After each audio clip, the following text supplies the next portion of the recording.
Bismillahirrahmanirrahim. Assalamualaikum warahmatullahi wabarakatuh.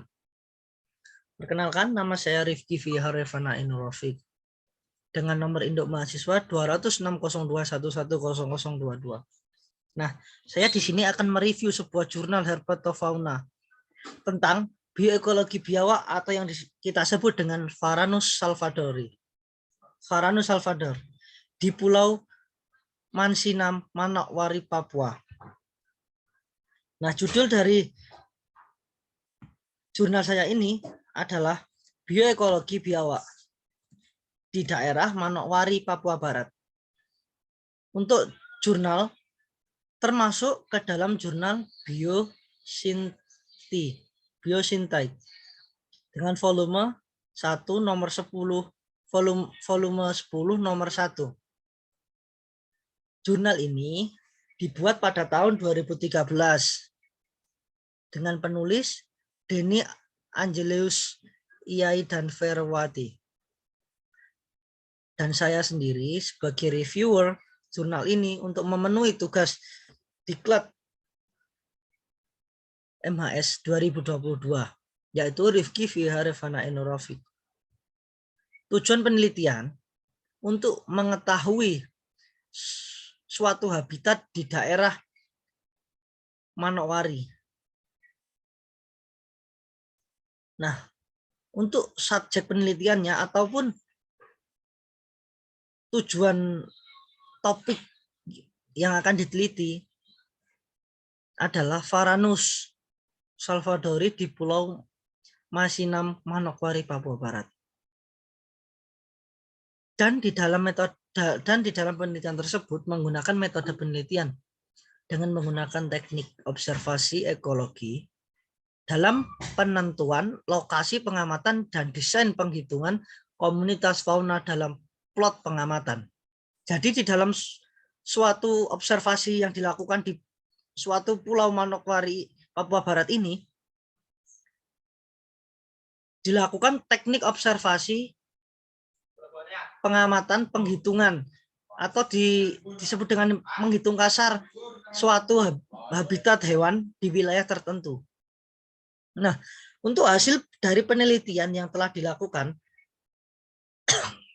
dari kelima plot pengamatan yang dibuat dengan ukuran 100 meter kali 100 meter atau 1 hektar, ditemukan biawak atau salvadori, Varanus salvadori sebanyak 5 ekor.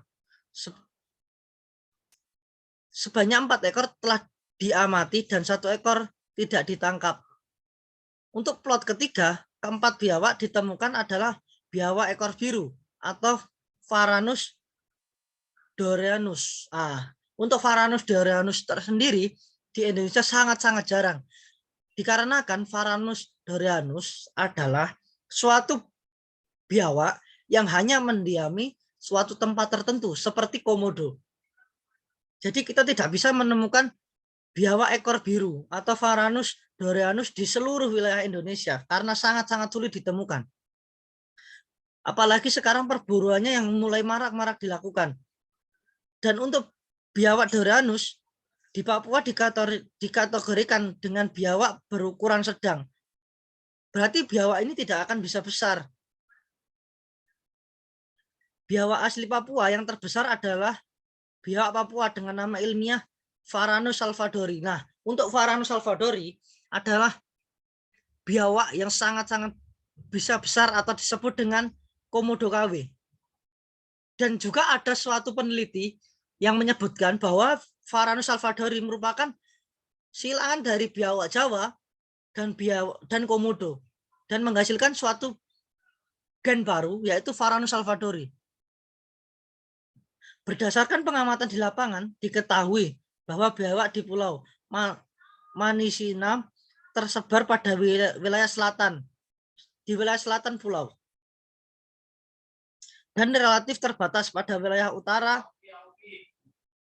Pulau Mansinam. Biawak ekor biru Varanus doreanus menyebar mulai dari ketinggian 0 sampai dengan 20 meter di atas permukaan laut. Persebaran di Pulau Masinan lebih terkonsentrasi pada bagian selatan pulau. Hal ini diduga ditunjang oleh ketersediaan pakan yang relatif kecil dan kecilnya tingkat kerusakan hutan yang mungkin disebabkan oleh manusia. Dengan demikian dapat disimpulkan bahwa biawak Varanus dorveanus dan Varanus salvadori memiliki daerah terkonsentrasi di Menggawa. Diduga disebabkan karena distribusi pakan yang cukup banyak dan corak habitat menunjang di bagian dibanding dengan lokasi lainnya di wilayah pulau. Berdasarkan hasil studi yang dilakukan di Pulau Mansinam, disimpulkan bahwa yang pertama, terdapat 3 spesies biawak di Pulau Mansinam, yaitu Varanus dorenus, Varanus indicus, dan Varanus parsinus. Diduga Varanus dorenus dan Varanus indicus memanfaatkan sarang burung gosong atau suatu sarang burung yang mendomisili di wilayah tersebut, yang biasa disebut dengan burung gosong, sebagai sarangnya juga.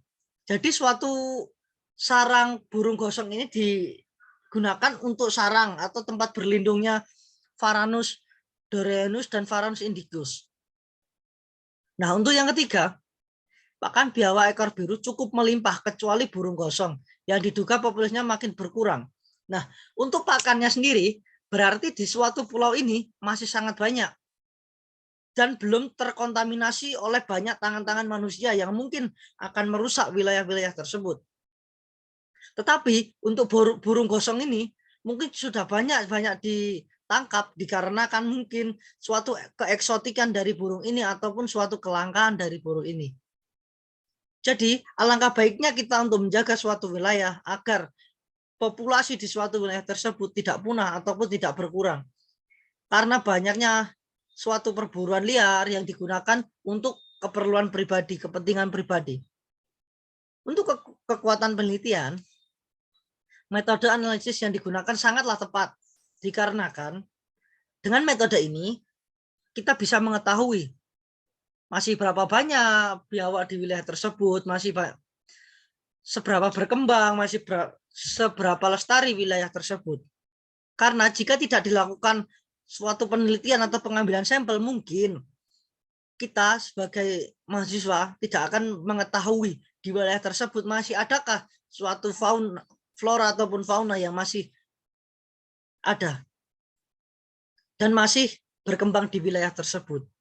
Nah, untuk kelemahan dari penelitian di sini, penulis kurang detail dalam memberikan hasil yang didapat dalam melakukan penelitian dan kurang ada foto-foto pengamatan. Nah, untuk memberikan hasil seharusnya kita memberikan suatu hasil yang spesifik ataupun setidaknya mendekati suatu kepastian yang mungkin bisa kita jadikan acuan untuk kedepannya memperbaiki suatu ekosistem di wilayah tersebut jika emang benar-benar itu rusak. Dan kurangnya foto-foto pengamatan. Pada saat melakukan penelitian ini, mungkin kurangnya foto ataupun dokumentasi untuk melakukan atau memperkuat suatu penelitian karena adanya bukti-bukti yang sangat-sangat spesifik. Nah, mungkin itu saja yang dapat saya sampaikan dalam mereview jurnal tentang biawak Varanus atau disebut dengan Varanus. Oke, sekian dari saya. Wallahu muwaffiq ila aqwamit thoriq. Wassalamualaikum warahmatullahi wabarakatuh. Terima kasih.